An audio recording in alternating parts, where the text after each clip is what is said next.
Money laundering பண்றாங்கன்றது இதுல தெளிவா ஆமா, மணி தெரியுது. லாண்டரிங் பண்ணிட்டு இருக்காங்க சார். ஃபண்டிங்கும் பண்றாங்கல்ல, கவர்மெண்ட்டுக்கு ஃபண்டிங் பண்றாங்க. எந்த கவர்மெண்ட் வந்தாலும் கவர்மெண்ட்டுக்கும் ஃபண்டிங் பண்றாங்க. ஃபண்டிங் கவர்மெண்ட்ல இருக்கிற பண்றாங்க. பெரிய முதலைகள் பணத்தோ வச்சே இவங்க ஃப்ராட் பண்ணிட்டு இருக்காங்க. சில ஜட்ஜுங்க பணமும் இதுல இருக்கலாம் அப்படிங்கிற டவுட் இருக்கு.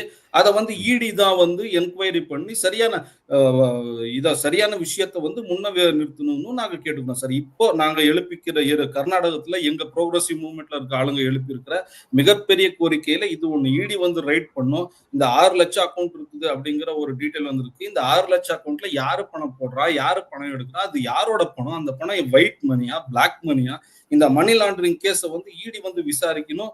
ஈடி இந்த மாதிரி நடக்கிறதுனால தான் இவங்ககிட்ட இவ்வளவு பணம் இருக்கிறதுனால தான் எந்த கவர்மெண்ட்டும் வந்து இவங்கள எதுவும் பண்ண முடியல. 11,000 கோடி ஒயிட் மணில 11,000 கோடி அசெட்டே இவங்ககிட்ட இருக்குது. இந்த கோவில ஃபர்ஸ்ட் இங்க இருக்கிற முஜராய் டிபார்ட்மெண்ட், அதாவது இந்துக்கள் கோயில முஜராய் டிபார்ட்மெண்ட் என்ன முஜராய் டிபார்ட்மெண்ட் கீழே வரும், அந்த மாதிரி இவங்க கோயிலும் வந்து முஜராய் டிபார்ட்மெண்ட் கீழே எடுத்து கவர்மெண்டே இந்த கோவிலை நடத்தணும் அப்படின்னு கூட நாங்க கேட்டுக்கிட்டோம்.